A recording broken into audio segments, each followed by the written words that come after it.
Hi, everyone. Welcome to Going D1 Real Recruiting Stories. Today we have episode Great. 3 There you go. with our good buddy Mark Mangum from Austin, Texas, coming in with lots of hot takes and info on the football world. That's for sure.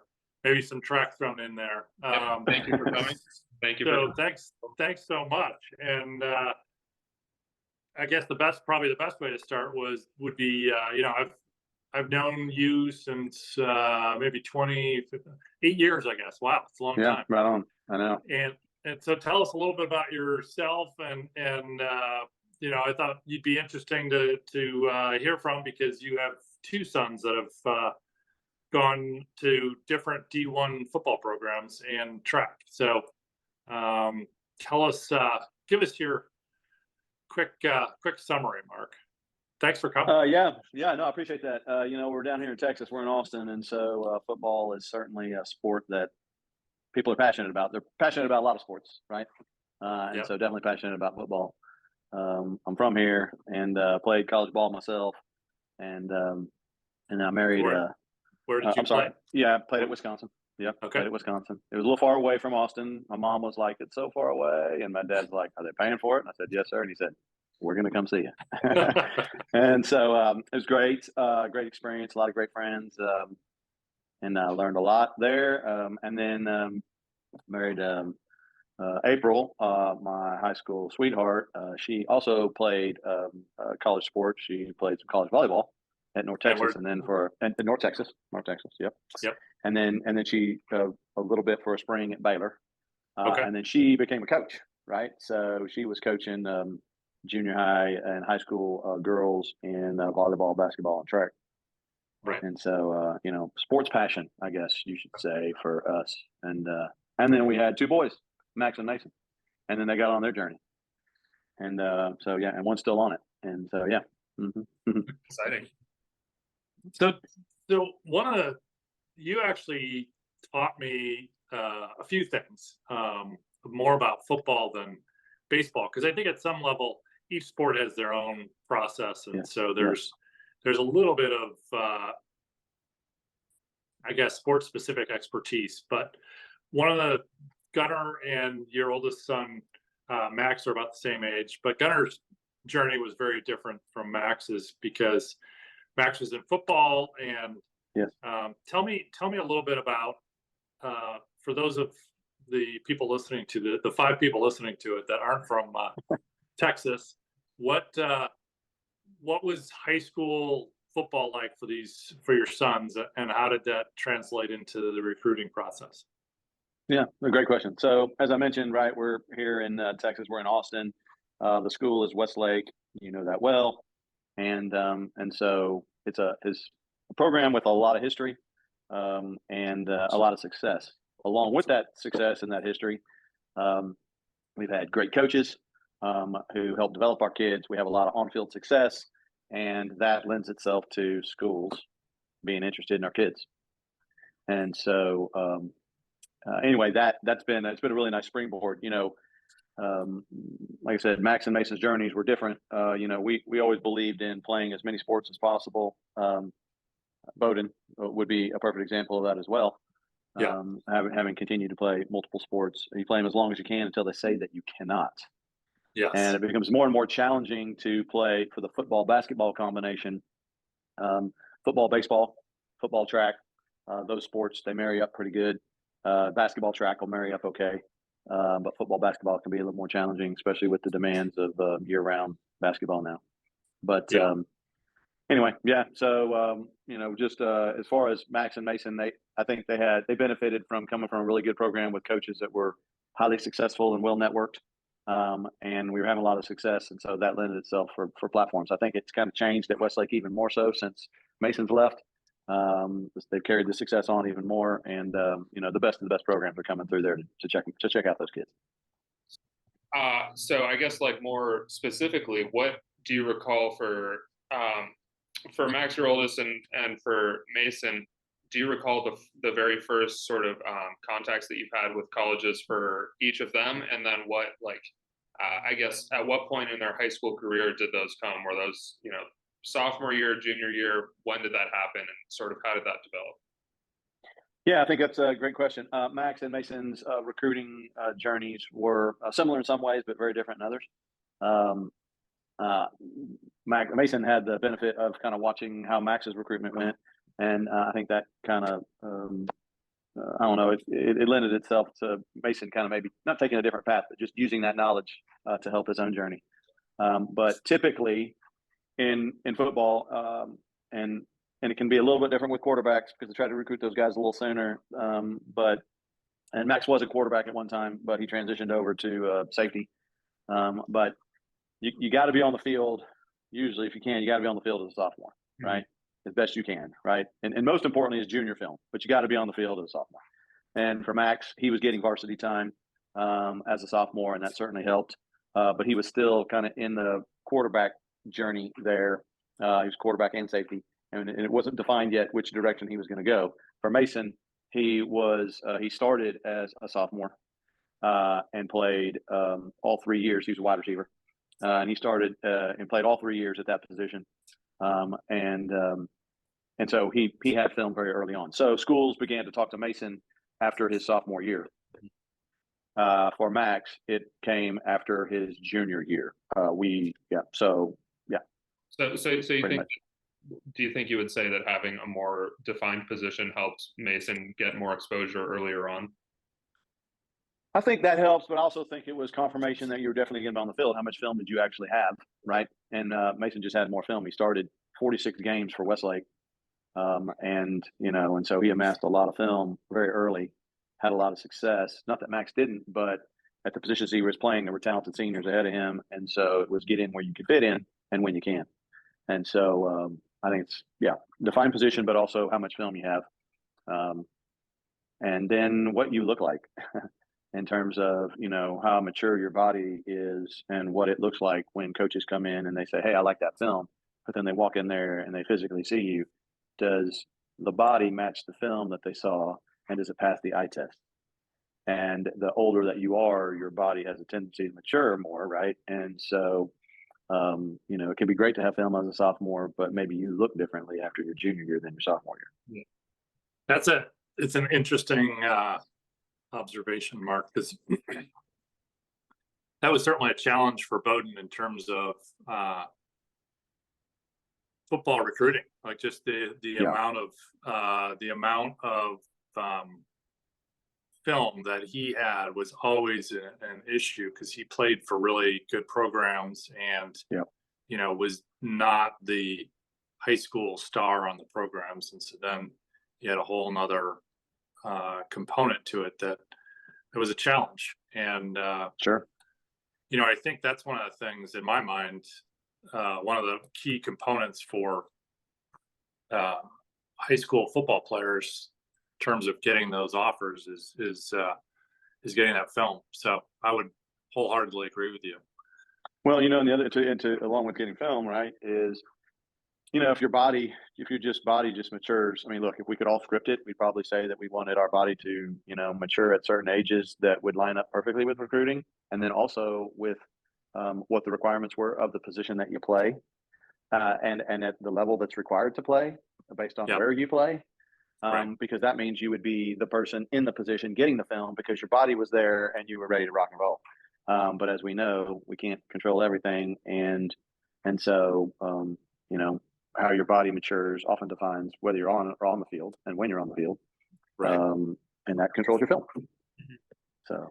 Yeah, that was actually, that was something we observed out here in particular in Orange County, the capacity of the private schools to recruit enabled them to get full grown men, as sophomores. And so, they were highly developed athletes, men, however you want to look at it, at 15, 16 years old. And then, to be honest, a lot of them, while they had lots of different players had multiple offers, many of them have not succeeded at the same level as other players, specifically because they were so early in their development that they just stood out and made a huge impact in terms of that. Yeah, So I would I'm with you on that. agree. Well, and the other thing is, I mean, shoot, Bowden and our boys, Max and Mason, played at essentially, small college programs in high school, right? Yeah. I mean, they've got tremendous talent there. There's an attraction to the success that the programs have had. People want to continue to have that success. They want the springboard. It's like playing for a college program. So, to your point, you're going to see lots of talent that you're competing with on your own team. Yeah, that's a whole rabbit hole we could go down.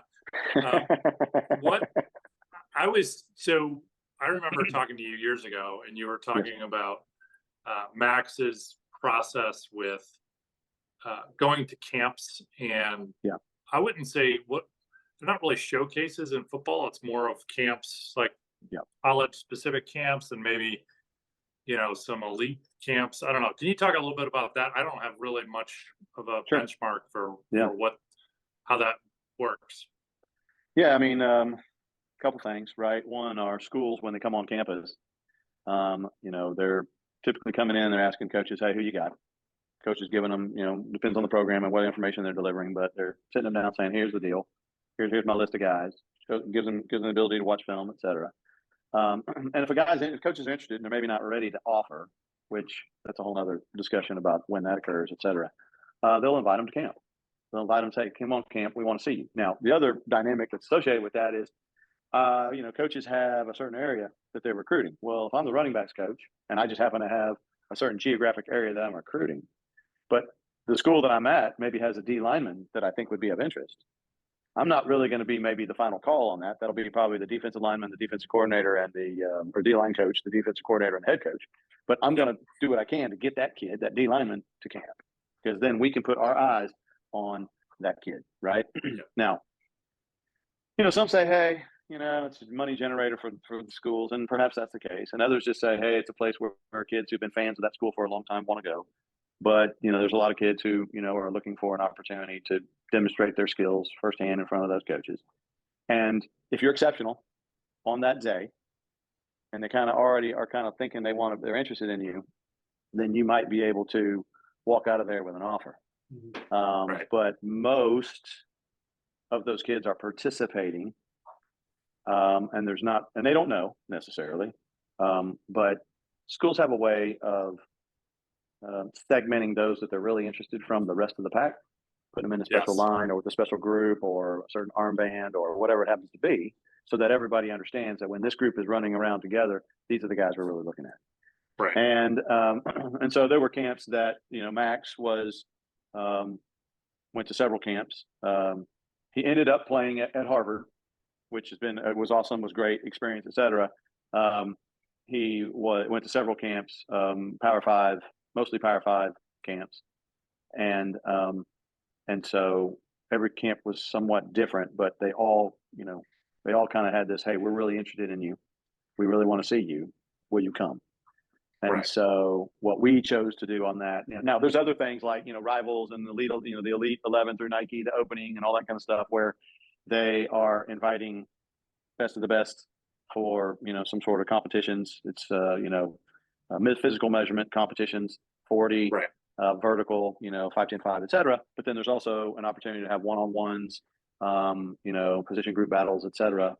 DBs, wide receivers, offensive linemen, defensive linemen, et cetera. And that's a whole nother type of camp, et cetera, which Max went to as well, went to the opening.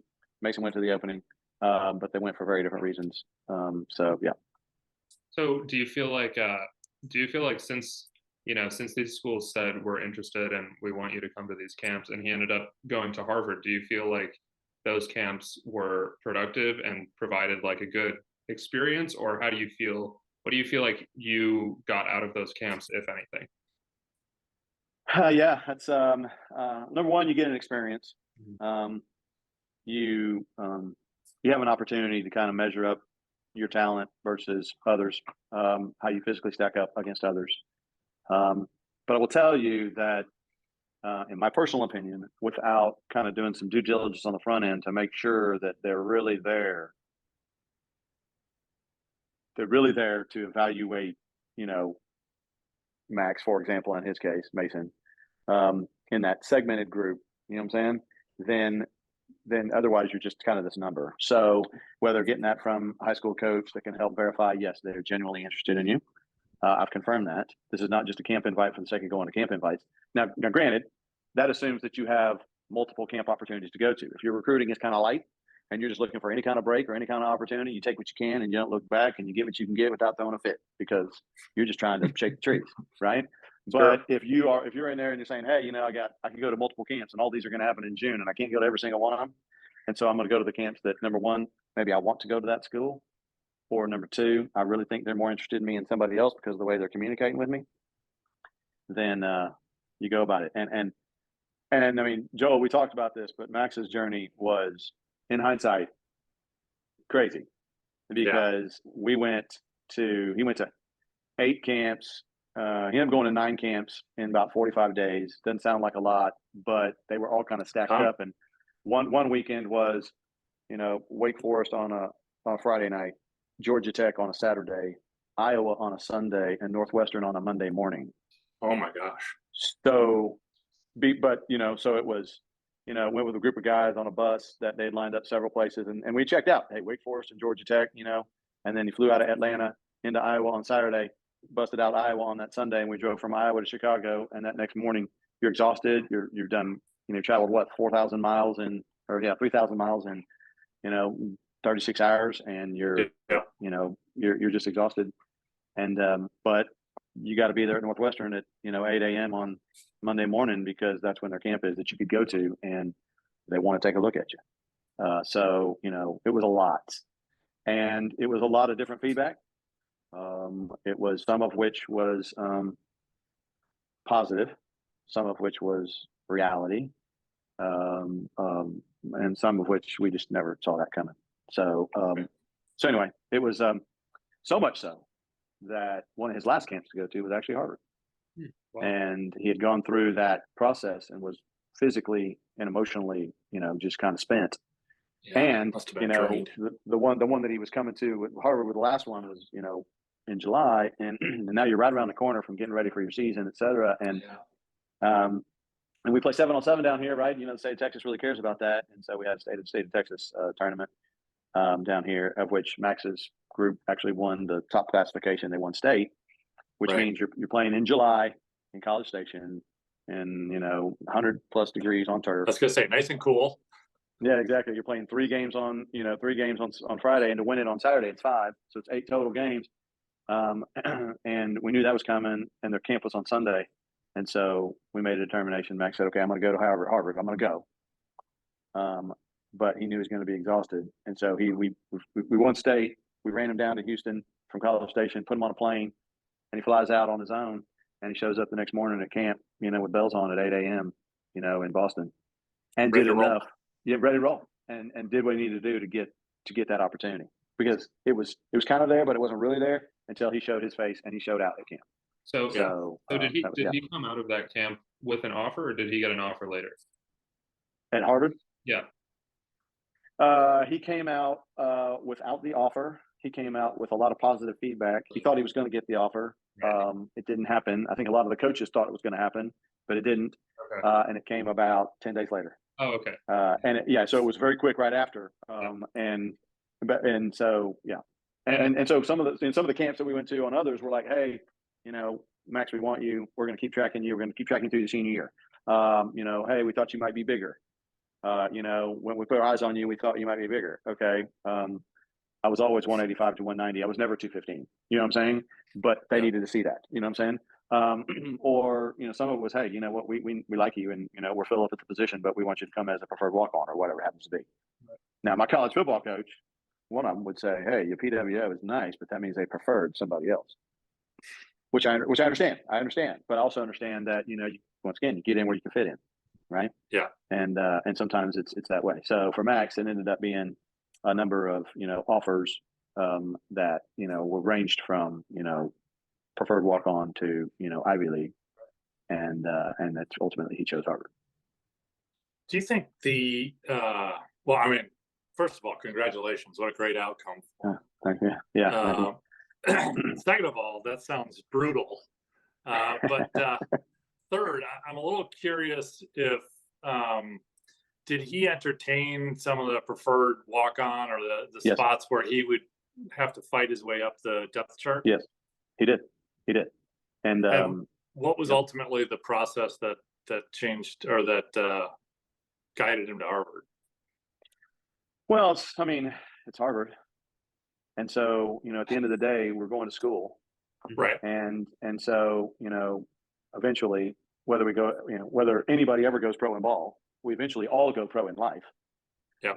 And so when I think that and we all know the statistics, and they're quite it's quite challenging to get just out of high school. You know what I'm saying? Yes. To a college program, period. Yes. Even more challenging to get to a professional, regardless of sport, to get in the professional ranks of anything. So, Right. So if you think of, hey, I'm going to go control what I can control. Yeah. Which will always be my effort and my attitude, the way I take care of my body, my commitment to the team, my commitment to my craft, etc. But the other part that you can control is going to school and going Yep. to class and Yep. handling your business there, because when you leave, right, you'll at least have that, because you don't necessarily know whether you're going to remain healthy, whether you're going to be in a competition battle where you are selected. And we can say there is competition, but there's also a lot of selection, right? People Right. get selected. Even in college and in college and in the pros, they get selected. People are saying, "Hey, I want you." So, so whether you do or don't get selected, you can always walk out with that paper. Now, for Max, it was even more important in hindsight that he chose Harvard. Right. And it was his decision, because in his senior year, he tore his ACL. Yeah. And had he been at a school where he was committed, a Power 5 school, etc., where he had not yet signed. Now, he was not signed yet at Harvard, but because you're not signed, right, until your eligibility is done and you get signing days, etc. Had he, been at a Power 5 program, that scholarship might have been in jeopardy. Mm-hmm. It might Right. not, but it might have been in jeopardy. We have had examples here at Westlake where there was a guy who did the same thing about 5 years earlier, and that school pulled his offer. Right. So at Harvard, they remained committed, which I appreciate and respect a tremendous amount of. They gave him an opportunity to rehab, and get back, to being, what they wanted him to be all along. And I really appreciate that, because Right. we weren't just out there. He was going through the admissions process, which is a whole nother thing for the Ivies, et cetera. And Yeah. And so they didn't miss a beat. They hung with him, and that was awesome. So Yeah. appreciate that. I remember that being a bit stressful in terms of Very. the Yeah. injury and Yeah. how are they going to react and all that other stuff. Yeah. So it's great when you hear those stories about Yeah. schools like Harvard sticking with them and seeing the end game. And by the way, it's not to say that any other schools wouldn't have, but we just know from experience they did. Well, it's interesting because in football I've heard less of this, but in baseball I heard tons of stories of you had like a bad stretch of a month and they're like, yeah, sorry, your scholarship's gone, you got to find somewhere else next year. Yeah. And it just that's a particularly brutal one where you can be at, whether it's Oklahoma or Texas or whatever, you name the school, they're like, yeah, next guy's got it, sorry, go find a new home. And I feel like football's a little bit better with that because they know injuries are going to happen. And injuries are a big part, right? And so if they eliminated injuries from most folks' bio, you know what I'm saying, then they'd be eliminating a lot of kids, yes. from selection. So, yes. But they're also, our country's growing. From when I played ball, the country's growing. There's more high schools. There's more kids participating, which means they have more opportunity to get film and get better. Yes. But we're not making more colleges. No. You know what I'm saying? So the number of opportunities for the kids, it's harder today to get opportunities than it was back in the day when I was playing. And so I just have a tremendous amount of respect for the kids that, number one, put themselves out there, just compete in the first place and then take a shot. And then they get that opportunity. It's not an easy road. Not easy. It is not. No, not at all. Not at all. Yeah. Yeah. And how, I guess, Gunnar and I have spoken about this a little bit, the whole injury thing. Yeah. I know that Max re-injured. Was it the same knee? Same knee. So he re-injured it, and then did he ever kind of have like moments of this just isn't worth it, or was it? Tell me about his sort of path back from injury or multiple Yeah. injuries. Yeah, I appreciate you asking. The first one was tough. It was senior year. You're a captain. You're on a playoff run. Happens in the ninth game where you're up by 40, Yeah, and you're just like, what? it's just brutal. And your team goes to state. Yep. Your whole life you've been, trying, for that moment, right? Growing up And there. so, to his credit, to the team's credit, to the coach's credit, they kept him engaged. He stayed engaged. You're going through your own personal, just funk. I don't have to say it, it's just funk. And you're so happy for your brothers, but you're so disappointed for yourself. Yeah. And so, but then, every day you're on the road to recovery. And for him, because Harvard was staying with him, he was highly motivated to get Right. back and get back Right. to being all he was. So that process was good, and he showed up for camp, the next year, ready to rock and roll, and started doing what you do, and you start making a name for yourself, and away you go. That spring ball, putting it in, getting it done, tears the same ACL on a drill. Right. And so you're like, oh, and so you're going through once again. You're like, I've been through this, and I can lean on that because I know what it's like. But I've been through it, and it is one of the worst injuries that you can have. I guess it would be for a pitcher, it'd be like Tommy John. Yeah. You know what I'm saying? Where it's Yep. just. And by the way, the medical technologies are great today, more so than they were back in my day. In our day, Joel. I mean, maybe we couldn't recover for it as quickly, but these days you can. It's just the length of time that it takes you out of a whole Yeah. cycle of training and competing and getting better, et cetera. So that happened, and that ate up a whole nother season, and then coming into that next year, the whole full another year and a half, he was getting some workouts in and had some clicking in the knee, and was like, that doesn't feel right, and we went in, and he had to have he had to get it scoped. Right. So you're talking 3 surgeries on one knee, you know what I'm saying, in 3 years. And at that point in time, you're like, basically, if you're at a major college program, you're a medical at that time. Like, they're going to medical you. They're going to say, hey, I love you. I appreciate you. It just didn't work out, but we're going to continue to pay for your school. Right. But we're going to take your scholarship and we're going to utilize that for, another body that's more healthy and ready to go. And they didn't want to, but they need to from a business perspective. And Right. so, and that's where I go back to, what do we control? We control our school, and we walk out of there with. And so for Max, the decision to go to Harvard was not only great because they kept him, but then he walks out with a Harvard degree. Right. And that helps him be pro in life. What he chooses to do with that and what he's chosen to do, that's on him. But at least he earned it. He worked hard for it. And, was it as scripted? Was your college football career as you scripted it to be? I freaking no. Okay. But all is not lost. You know what I'm saying? No. All is not lost. And Yeah. and so very fortunate and thankful. Yeah.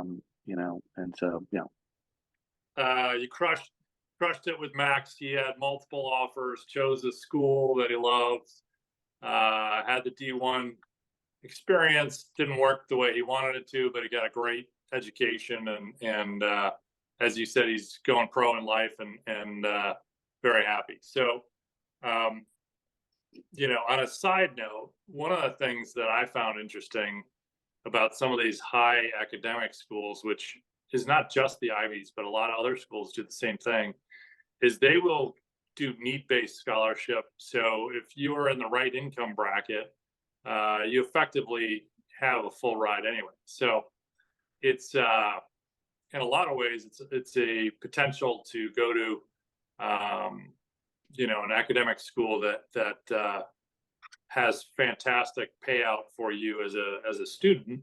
And if your parents are not earning a significant amount of money, then it ends up being pretty affordable, and probably one of the better solutions for a student athlete is high academics, high level sports. So a little plug for staying in school. 100%. Doing 100%. well. Tracking with you on that. Yeah, tracking with you on that. Like a place like Harvard, where upwards of 25% of the students are athletes. Yep. You know what I'm saying? It's if depending on where your needs are, financial needs. There's kids that are going on a full ride. So you're getting great education. You're getting effectively, it's D1 ball in its own way. It may not be FBS per se, but you've got some really talented kids there. Yeah. And you can still accomplish all of your on-field dreams, Mhm. your pro in ball, because they will get you out of there. They'll take you, no problem. You can still get out of there. You know what I'm saying? Yes, It's all you can. fine. Yep. So you don't really give up. You don't give up anything other than maybe playing in front of a lot more people. It's definitely a because different vibe. it's a different vibe. It's a different vibe. I mean, the Harvard Yale game, I can't speak to any others, but the Harvard Yale game is like a major college football game in terms of attendance and energy and passion. Some of the other games, maybe not so much.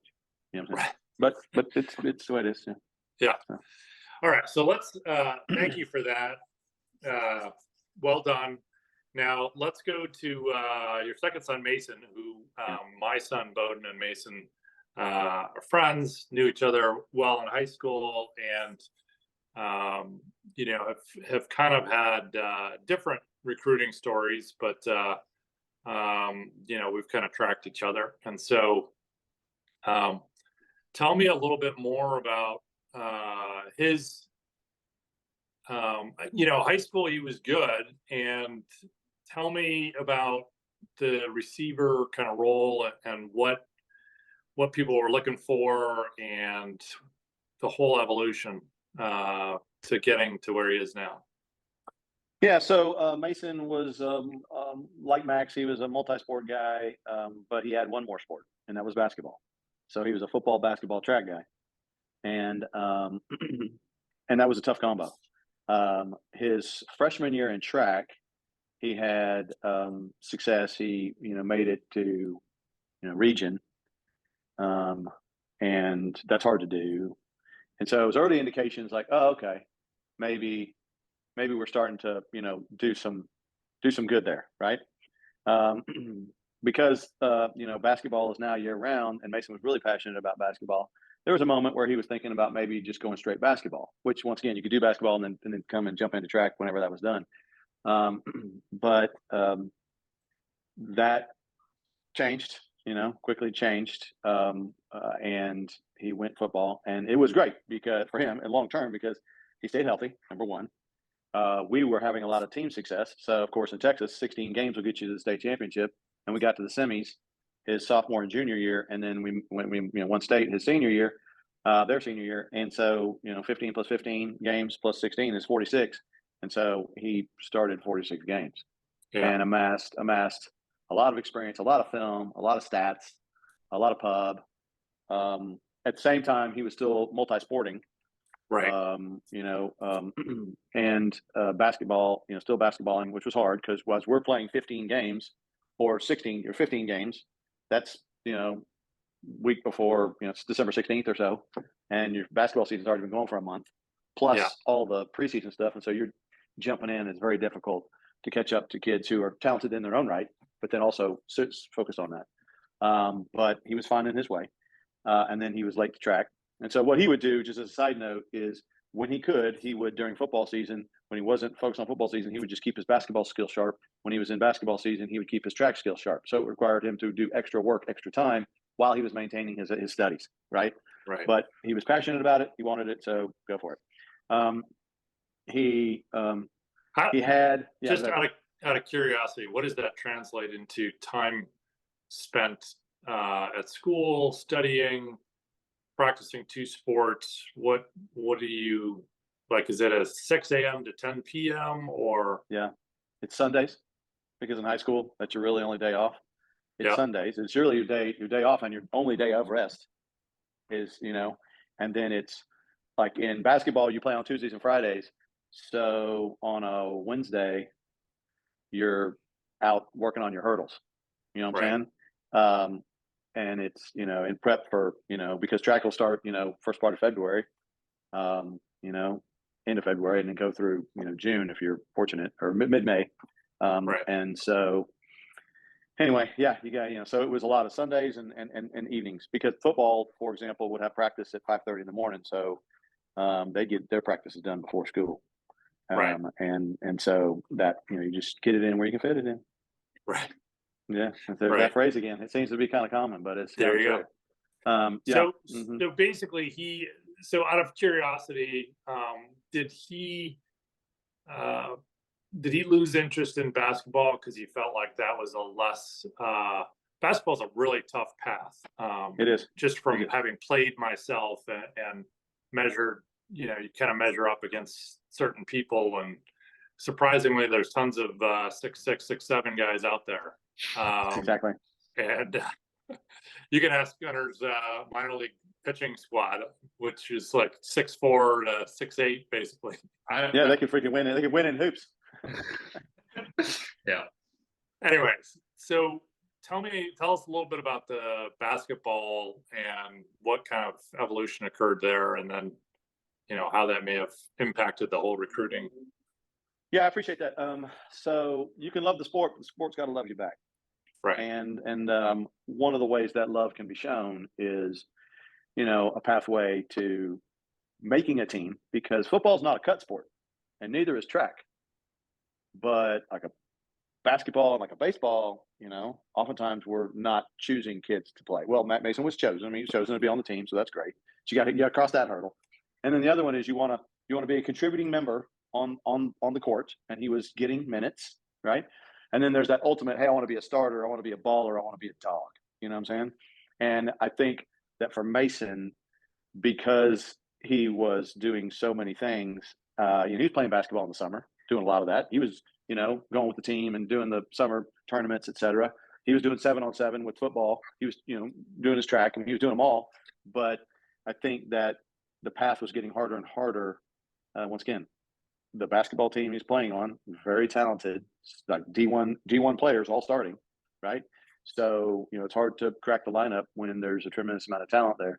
And I think eventually it was, wow, he played up through his junior year, right? And so, but at the same time, by then you kind of see that, recruiting is going where it's going in football and track, which is a whole nother discussion. He was having a lot of success there. And so it was kind of like, hey, and he graduated early. So his senior year wasn't even in question because he graduated early to go, to show up for football. So, right. So that was not in the question. Yeah. So did you start to feel like, in terms of like moving away from basketball more towards football and track, did you start to feel like at that point, like at the end of junior year, that basketball wasn't worth the time, essentially, because he had so little time, and the time could be spent on, trying to practice and get the best offer he could for football or track, as opposed to trying to make basketball work when clearly he wasn't having as much success in basketball as football or track.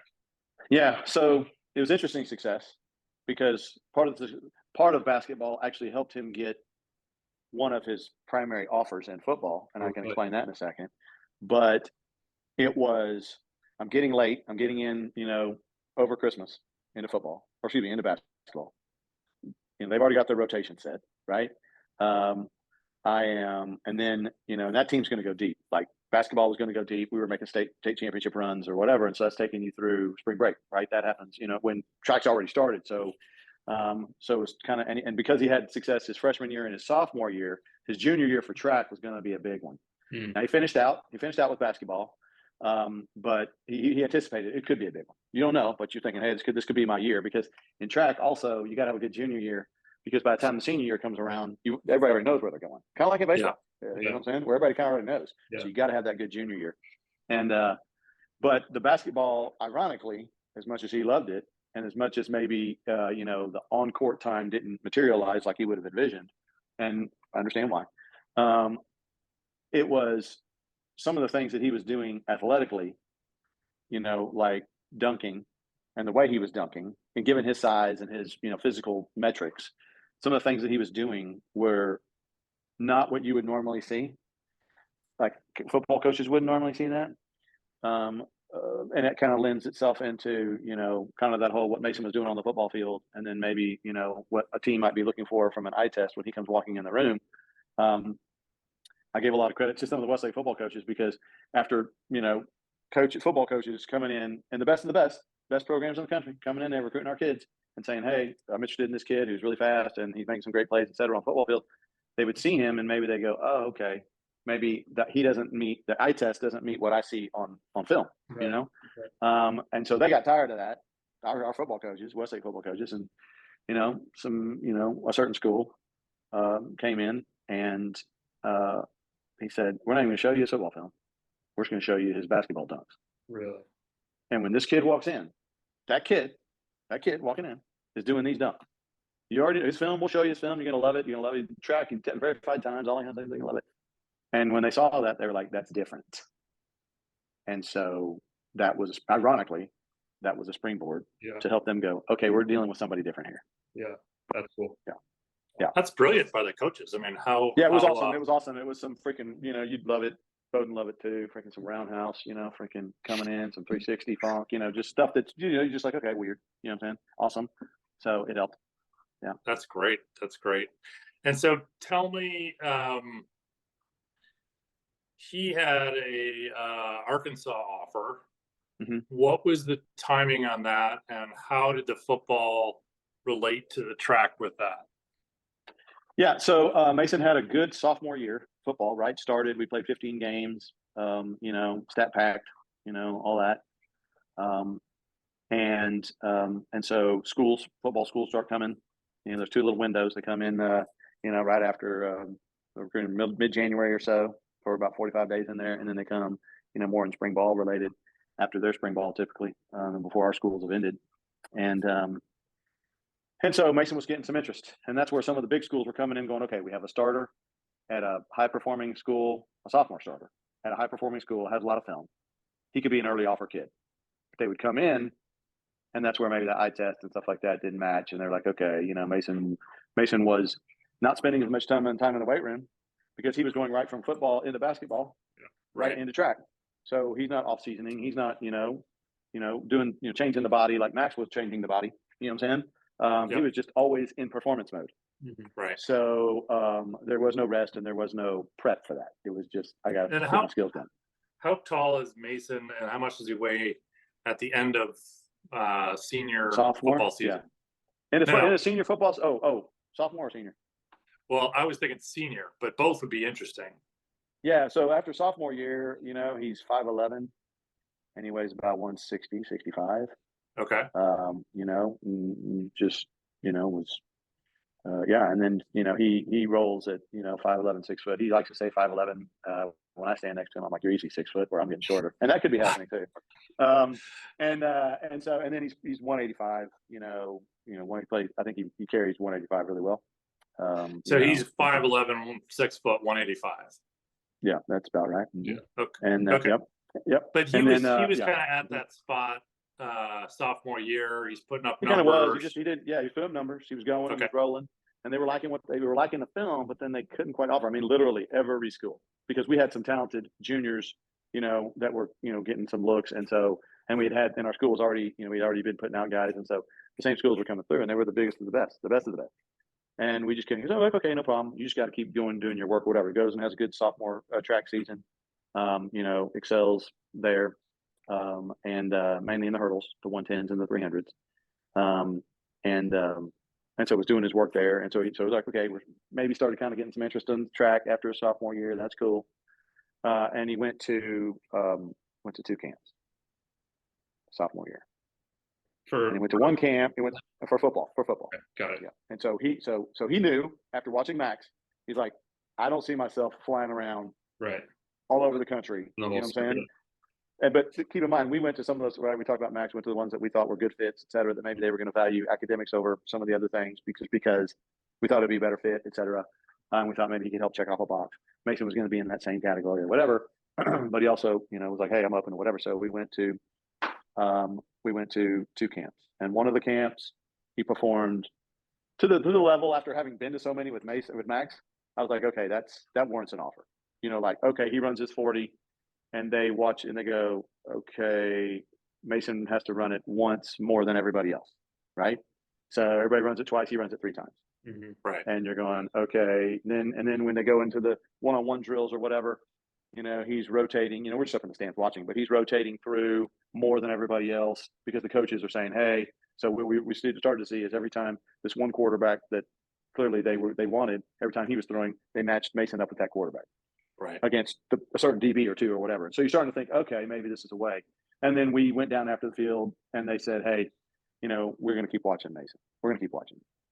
And we were a little disappointed because I was sitting there, I was going, after I heard what Mason ran, which was good or whatever, I was sitting there, and after I saw that, I was like, okay, I don't know much more that he could have done. Caught everything, roasted Right. people, showed out, whatever, blah, blah, blah. But they just weren't ready. So we were kind of deflated. And then he had one more camp, and we weren't going to go to any more. Mason just said, I'm not going to do that. Actually, take that back. He went to one in San Antonio, a smaller school, got his first offer down there after his sophomore year. Smaller school. But now we have a baseline. Now we have something. Okay. And because you don't ever know, right? And so we're like, okay, at least you got that. And he'll never forget that one because it's your first. Never gets first. Same. I remember my first offer was from Sun Valley Community College in the middle of nowhere, Texas. So. And you'll never forget it. Exactly. And you'll never forget. I'm always going to remember Sun Valley Community College. 100%. And it was down there at Trinity. You know what I'm saying? Which and they got a great coach down there, and a lot of Ivies were down there. There's a lot of schools, so you can go down there and you can perform in front of multiple schools, kind of like a showcase. And and so he had that offer walking out of there, and that was good. He was going to be on the radar, I think, with Ivies because his brother. Yeah. And so there was some of that already, but there's no guarantees, but you're kind of thinking that. And school was important to him, so he had the grades. And then we were on a family vacation, and his coach called and said, "Hey, this one school really wants you to come. They really want you." And Mason was like, "I don't want to get in this game. I don't want to get in this game." But he said, "But I have that, but I don't know what else I have." No, it's after sophomore year, so you got more time. Yeah. And so we weren't pressing. And so he's like, all right, we'll do it. So we flew. So we made our plans late. So when you do that, and this is not just us, this is any family or whatever, you're spending money to fly. You're doing it late, so you're spending more. You're spending, your 2 hotels, more likely 2 hotel rooms or whatever. You're renting a car, you're driving, you're doing the thing. And we show up at camp, and immediately I was like, okay, that guy has a wristband and Mason doesn't. And I was like, oh, freak, because we came out this way. Mm-hmm. We tried to do everything we could to verify that they were really interested in him. Yep. And, and communication was coming through our own coaches. Hey, they are really interested. And yet, so we tried to check off every box we could, and we got there and we were like, oh, freak.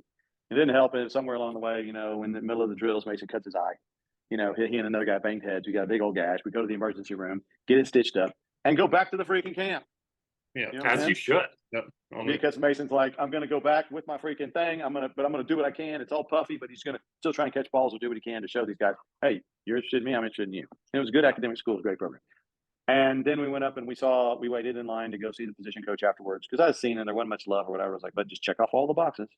And we went to the position coach. Now, this was a perfect example of somebody who coached a position and recruited an area, but it was not the position coach. So, tip number 1 on recruiting is make sure that you're in communication with the coach that you actually would play for. Because if you're talking to a position coach that's not your position, then you still got a bridge to cross, and it could be a big bridge. It could be the biggest of bridges. You know what I'm saying? Yes. And so anyway, we got there. He said hi to the other little dynamic. There was a kid who was ahead of us, and they really wanted that kid. And they said, hey, they were talking about some grades, and it was like, you're so close. And I actually felt uncomfortable because there was communication.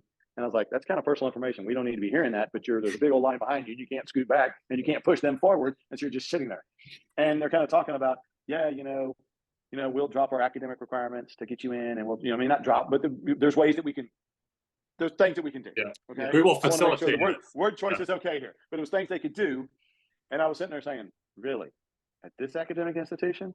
Wow. Because then I realized, okay, maybe what I was hoping that we could check off a box and it'd be a difference maker, it's really not. Right. Or for the right guys, it's really not. Yep. You know what I'm saying? Or whatever. And so we got there, the guy was really nice, but then he didn't even know who Mason is. His position coach doesn't even know who he is. Or not his position coach, but the position that he plays. Doesn't even know who he is. After being there all day, cutting his eye, coming back, doing whatever, still doesn't know who the guy is. So the net is, that really turned Mason off, and he's like, I won't do those ever again. You know what I'm saying? Because I saw what Max did, I'm not doing it. And no. It's when you say it when you're a sophomore. Maybe you'll feel differently in a year. Then we go through our junior year. Mason, the football team has more success, make it to the semis. Mason has an incredible year, like scoring all the time, getting lots of was a significant contributor. Had a 99-yard touchdown, pass catch, which is as long as you could possibly have, and had some highlights and everything like that. And you come out of your junior year hot. And same thing, guys come in, schools come in, not much action. I mean, yes, action, pulling them out of class or doing whatever they can do, just, whatever you can do legally or whatever. I mean, seeing people in the hallway or doing whatever. I mean, nothing crazy, but just trying to get eyes on him and just no follow through. And so Mason gets invited to the Elite 11. And it was down in Houston. Well, he could choose which one he wanted to go to, and he chose to go down to Houston. And Houston is known for its speed in Elite 11. Like, it's fast city, right? There's a lot of speed down there anyway, but it's where they put up some really good times. And so when Mason and his group were going through each one of those Elite 11 measurements, once again, 40, the vertical, 5, 10, 5, et cetera, Powerball, they did the 40. And he ran the 40, and he came back, and the guy who was sitting at the chair, I mean, we're in the stands, so we don't hear anything. We just see. And he all of a sudden he pulls Mason as Mason was walking by him, and they talked for a second. And that guy really hadn't talked to anybody, but he talked to Mason. And so I was like, okay, well, whatever. So then Mason ran again, and he comes walking back, and there was that guy and two more guys that were there, and they talked to Mason. Okay, well, and you run 240s, and then you move to your next station. Well, when the group moved to the next station, Mason and about 5 or 6 other guys stayed. And by that time, there were 3 or 4 other coaches there. So you got about 5 or 6 coaches there now. And they all run a third 40. And then those 5 guys go, and Mason they ask Mason to stay, and he runs a fourth 40. Before he's done everything else, he's already going to have run 4 40s. And by that time, there was 2 guys at the starting line. There was multiple guys at the end line. And it's all electronic, so no one's stopwatching or whatever. And there's several of the coaches there watching. And then Mason goes and does the rest of his measurements. Well, they have a break in between those measurements and when they do one-on-ones. And Mason came over, and I was like, "Hey man, what was all that about? Like, was the clock broken, or what was going on?" And he said, "No, I'm in the fastest man." And he's like, "What?" I said, "He's in the top 2 times to get fastest man." And he just looked at me, and he's like, "They didn't think it. They needed to see it multiple times. You know what I'm saying? They didn't believe it. They're like, the clock has got to be wrong." Yeah, they didn't believe it. They didn't believe it. And that's like, I mean, but Mason was used to it because he would put the stuff on film, you know what I'm saying, and whatever, and schools would come in, and what he was doing wouldn't match the eye test, and they just didn't believe it, so they wouldn't offer or whatever. So Mason was like, "It's more the same. It's more the same." You know what I'm saying? I'm putting down the time, but it's cool, no problem. You know what I'm saying? It's all good. I got this. And so, did the fastest man or whatever, and that was a whole nother thing, whatever. But he put down a really good time. It ended up being one of the top, I don't know, top 10, 12 times in the country, that year, amongst the 3,000 kids that ran it or did whatever. And so you're like, okay, that's maybe going to help us. At the same time, Mason's having track success because that's happening in the spring, and he's having track success, and he's long jumping, and he's still hurdling. And so he's starting to put up some times and some distances. You're like, okay, this could be kind of a nice little run. Where we went back to one of the schools that had recruited him because they wanted to see him. They said, "Hey, come see us during spring ball." Right. And so we did. We went to that school, and we were like, "Hey, we spent the day, and we did the thing, and we did the thing. We'd been here, we'd done this. Now we didn't do any physical stuff, but we did the thing. Seeing all the locker room and practice and watching things and talking to coaches." So you did like we did a few of those with both boys, but it's basically you just kind of touring the campus, and you're just there. It's not a camp. It's a visit. It's an unofficial visit. Yep. It's our own dime. You're building relationships. You're honored to be there. You're excited, and you're hoping that maybe they want you. Yeah. And after that, I could kind of feel like it was winding up the same way it winded up at camp that year, that year before, same way. That camp that he had where he did really well. We were 9 months later, and starting to feel like they're just keeping us warm. You know what I'm saying? Which is fine. I get it. And so we just had some conversations, and I was like, "Mason, I don't think, I don't think we're ready. We're ready. I don't think they're ready." Because I think it was a school that Mason would have gone to. Had they offered, he probably would have gone to immediately. And I said, "I don't think they're ready." And so we got in the car to come home and said, hey, Mason just said, hey, maybe, he just started thinking maybe I'm an Ivy guy like Max. I think he was thinking, I think I'm an Ivy guy. Not that he wanted to be, but he's saying the world is telling me that that's where I'm going to be. Yeah. In his mind, he's like, hey, I can compete, I can go. And then, all of us have to evaluate what the world is. So he's just like, hey, he's dealing with all the information. And he's like, yeah, and I'm like, okay, and I'm sitting there going, he just had the year he's had 2 of those. He's, whatever, and that's when anybody who came in and recruited after that, that's when our coaches stopped showing the film and said, okay, he's already put up major stats. You've already seen his football film. He's already, 24-foot long jumping. He's already, 23, 24 at that time, 23, had 23. He's already doing that. He's, they said, we're going to show this stuff on film with basketball. We're going to change the narrative here. And that's when, after that, we, Mason made it to state in 3 events, which was the 110 hurdles, the 300 hurdles, and long jump. He made it in 3 individual events, which means he's going to compete in the same day. He's going to compete, in all 3 of those in one day.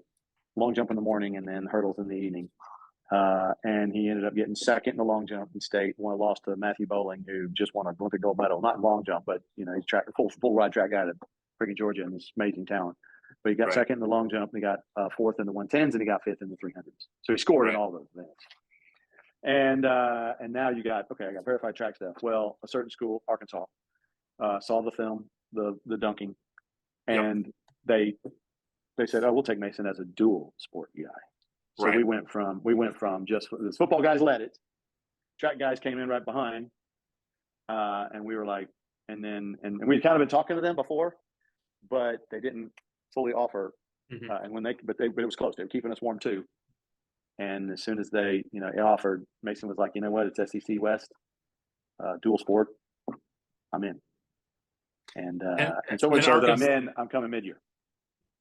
And Arkansas was not the school that you had visited, and they were on the fence. And it was not. Okay. It was not. And yeah, it was not. Did you go to a visit or school? camp? But then that school came in and offered. Okay. Or right after. You know what I'm saying? So and what happened is Mason gets Tulane was actually his first offer, his first FBS offer. You know what I'm saying? Okay. And literally in a matter of a week, there were 10 offers. Oh wow! So we went from 0 to we were rolling. You know what I'm saying? And it was going, and then you're like, hey, and then Mason's like, you know what? Saw the thing with Max. I saw this deal. I really like those guys. He started to believe in the plan, what they were doing there at Arkansas, et cetera. And he was like, I'm there. And so, he committed, and then finished up his track, and then, he's committed to Arkansas all summer. And then all his senior year, which was a great senior year because we ended up winning state. And so we were having all kinds of more success on the field. And about 3 weeks before signing date, which is mid-December, early signing date, of course, in football, his Arkansas coach got fired. Oh, right. I remember that. And so they were great. Arkansas was awesome. The AD said, hey, we are going to continue to honor our commitment. Our relationships, we had one really good relationship there who was still going to be on staff. There were still things fluid because coach is coming in and hiring people and who he's going to have or whatever, but he keeps certain people and he kept that guy. And so we were really kind of saying, hey, that's awesome. But we didn't know who the offensive coordinator was going to be. We didn't know what the offense was going to be like. And so we didn't know if the fit on the field was going to be, you know what I'm saying? And nowadays with the way there's so much roster, and it's even worse today, or even more, I'll say it's worse, but it's even more dynamic today, how much rosters change. Right. But, when coaches change, you could change. And Mason was like, wow, maybe I just need to open up my recruitment. So he opened up his recruitment and we started that process again while we're playing ball. And we had 3 weeks. It was nerve wracking because people have already filled up their class, and they've already made their decisions. That's a real issue. Oh, freak. And so, And so that's when, Cal was one of the schools that came in. And had Cal been in the running prior? They were talking to him in the spring. They were talking to him in the spring, but they weren't pulling the trigger. And as soon as Mason committed, some schools kept recruiting him and other schools said, hey, Cal was one of those that said, hey, man, we're going to respect your decision. It's good. And I'm not making a classification on who recruits and who doesn't or whatever. Maybe they continue to recruit because things happen in their own recruiting class, and maybe things happen in this recruiting class too. So it's I understand why teams would go both either way. You know what I'm saying? So Mark, I can certainly appreciate that you don't want to call out a particular school or elevate another school, but at the end of the day, U.S. Business and World Report and every other publication out there ranks schools and evaluates them on various different metrics. And quite honestly, your academic scholarship is a reflection of the school's value and whether or not you can, use that degree to forward your professional career in a way that stands out. And so I don't think there's any problem with saying, one institution is more valuable or more highly regarded than another. I mean, to be honest, Arkansas's football is better than Cal's football at this point. But It is. we as parents and also I think as athletes, you got to evaluate, what are you getting out of this? Are you getting a degree that's highly valuable, or are you getting a great potential pro career in whatever sport it is, or are you getting a great experience or whatever? I mean, I think all those things play a role, and it's impossible to value for every individual because it's a unique decision.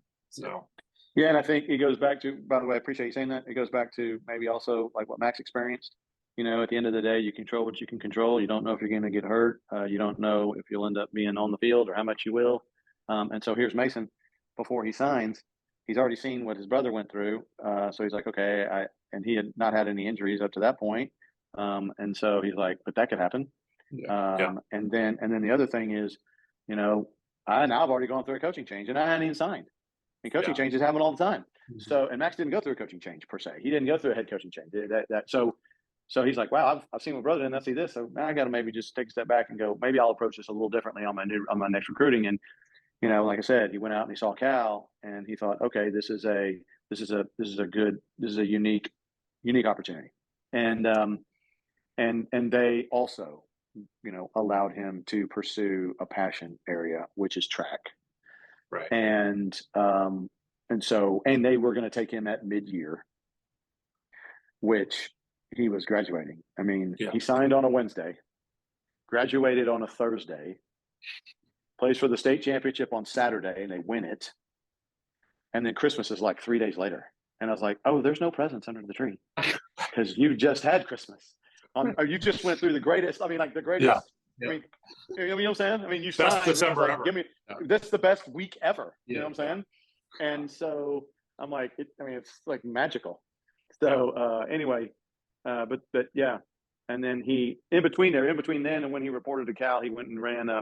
He'd never run the 60, but he went over to A&M and ran the 60 meters and got second out of like 320 high school kids or whatever, his indoor meet. He'd never run it because he was a long jumper and a hurdler. And He gets the third fastest time up to that point in the country. That's crazy. And so we're like, okay, cool. We're going into Cal hot. You know what I'm saying? We're coming in rolling, ready to rock and roll. We pivoted. And fortunately we did. I mean, it was very, very thankful. A lot of people helped that situation. So very blessed. Yeah. So just briefly, and he's still at Cal, so it's still a live discussion, but we got to win 2 more games.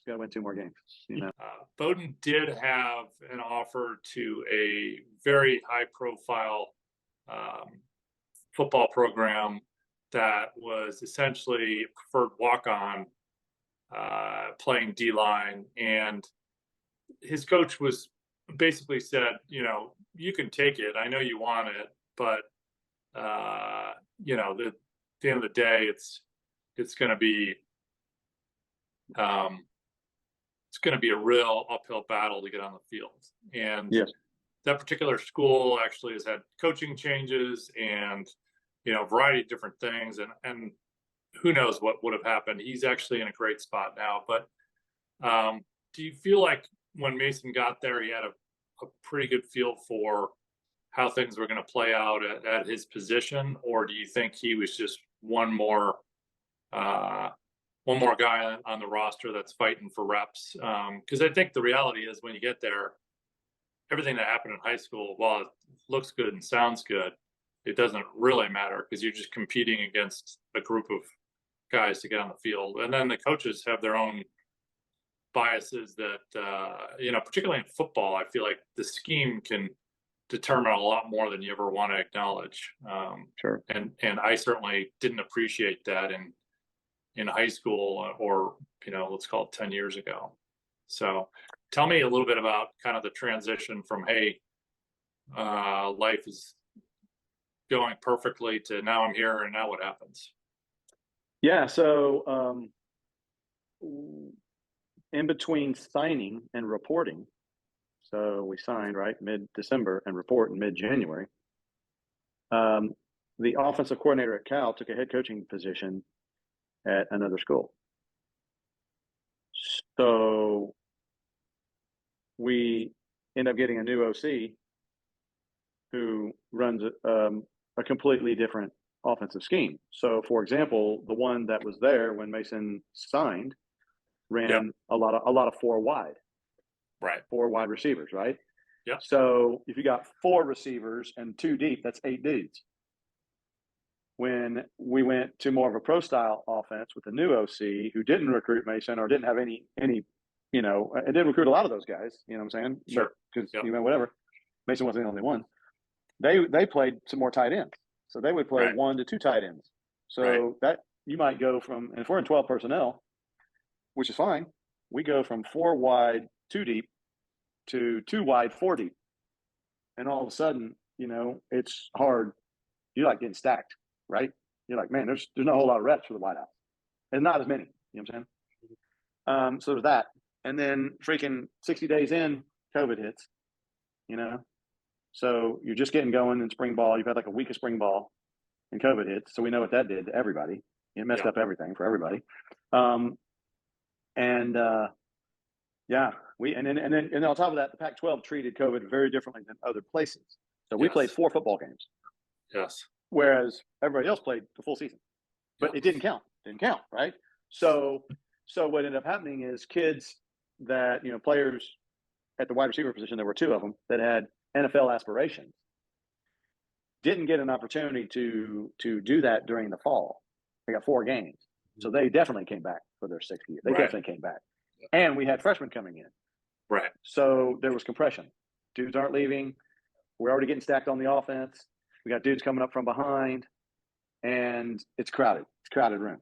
And I know that same exact thing happened with all of college sports. I mean, that happened on our team when we were when we went through that year. All the seniors felt like, because we had a great year that COVID year too. We were like ranked 16 in the country for the first time in like 7 years, and then all the seniors were like, well, we can't leave on that. So we got to go. We got to do it again. Exactly. And so I understand why they would, right? Yeah. At the same time, it's it stacks, right? Yeah. It's a tough. So it's interesting about the whole scheme because that's probably the hardest part about it in terms of how you're picking programs and understanding how you fit in. In football, the scheme can be so different. And, Bowden switched to playing tight end from playing DN. And then, so he could play either one.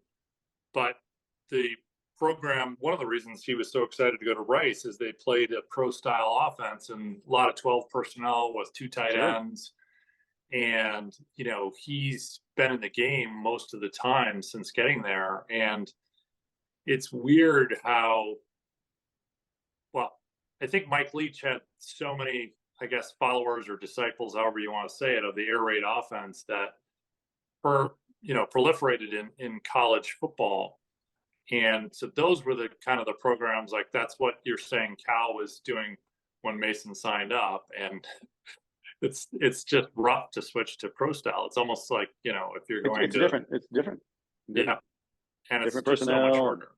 It's so much harder. And so there's that. And then so the next year, essentially, his first true year there was COVID. His second true football season there was essentially a redshirt year because everybody came back. Right. And so they were just trying, like you said, Gunner, trying to dupe what they already had done. And then last year, he was starting to get in the mix, starting to get in the rotation. And third game of the season against Notre Dame, tore his ACL. Right. And so that delayed that. Now, in between his redshirt football year and tearing his ACL the next year, he ran track for Cal. Right. And was having success. Got second in the indoor in the Pac-12 in the long jump. Got fourth in the outdoor. Is on the like number 7 all-time long jump Cal record as a part-time track guy. And then he also ran on their 4x1. And once again, as part-time track guy because he's doing spring ball when he could, but they let him, when he had track meets on the weekend, he's not scrimmaging, he's going to track meet, but he's doing football stuff during the year. And so, so basically, but and then they're he's on their relay teams on the top 10 in the relay as well. And so he was having some success coming in hot last season, and then boom, an injury, which is once again something you don't control. And then he went ahead and he graduated in the spring data science, which is a good major at that school. And so he got that.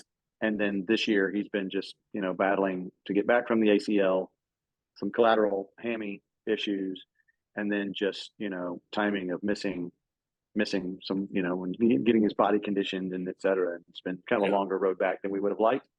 But, so I did go as scripted. So kind of like Max, for other reasons though, didn't go 100% as scripted in your mind. You know what I'm saying? And so but you look at and so he's got like 3 years left in eligibility in football. Crazy. It is kind of crazy. Because you got COVID, redshirt year, medical redshirt year, and then this is really whether he takes it or not, different deal. And then you got 2 years left in track. Yeah. And so, and you've had to, because he didn't get to run track all last year either because of the injury.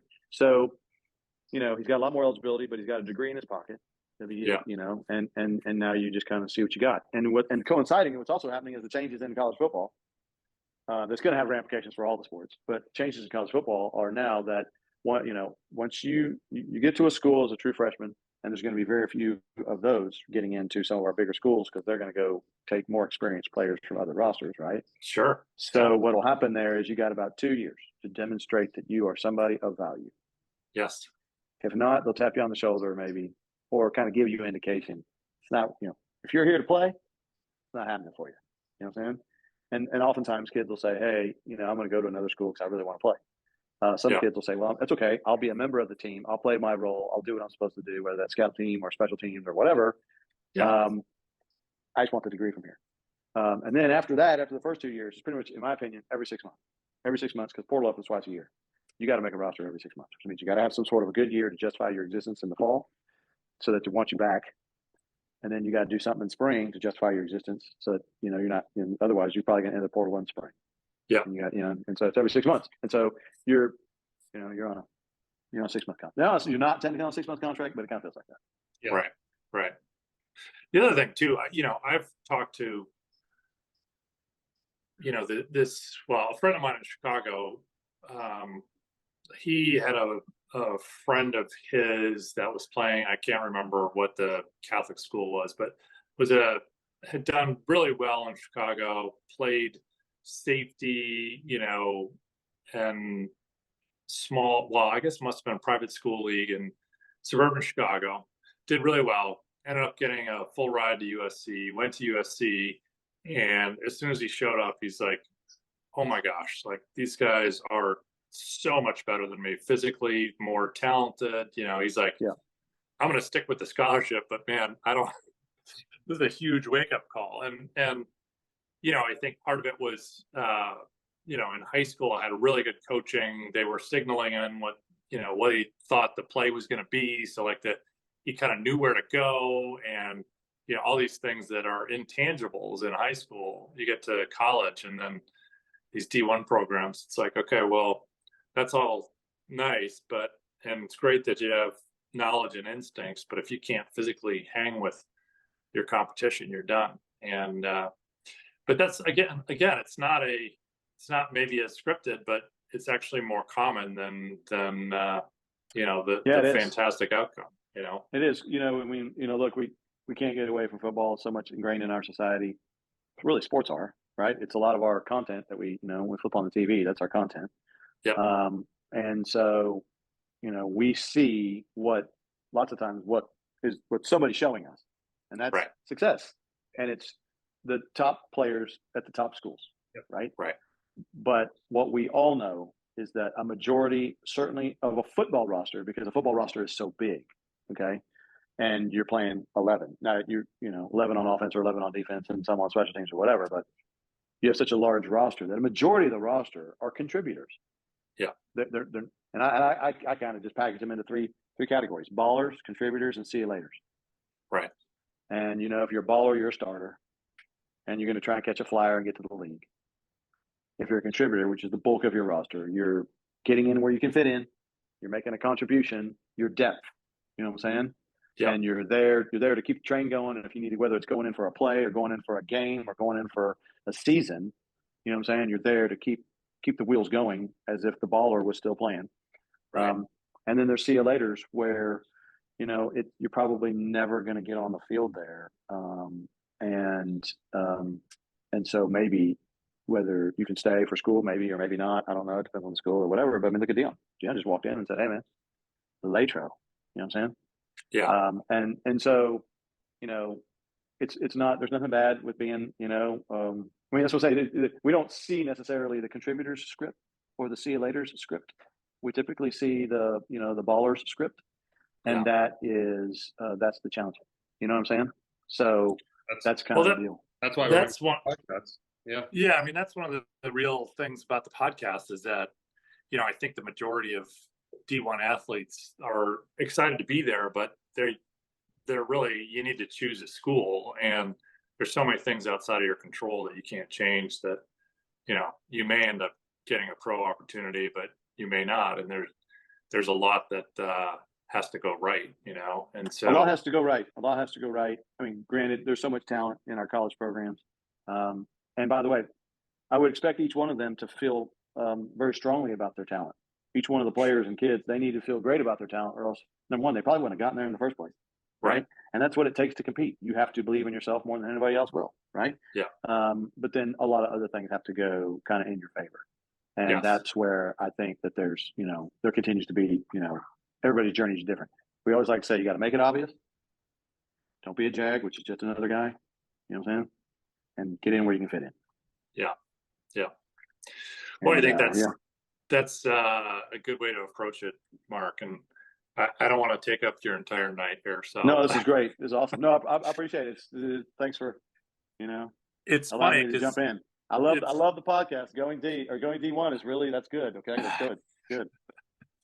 Well, good. It's I think for all of us that have been through these experiences, it's a long journey, and there's so many twists and turns, and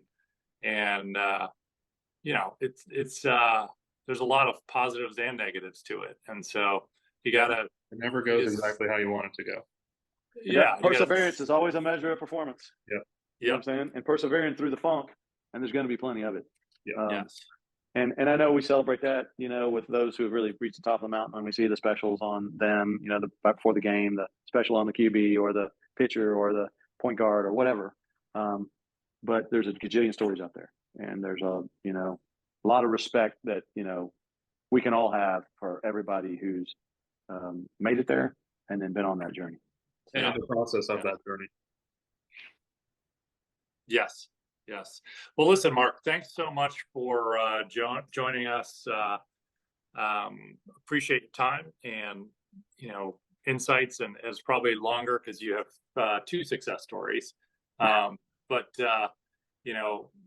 appreciate the time, and hopefully, everyone enjoyed this, listening to your stories, and we'll wrap it up. So I'm Joel Grun, and we had Gunnar Grun here with our guest Mark Mangum for episode 3 of Going D1. Yes. And thanks again, guys. Appreciate it, and we will see you soon.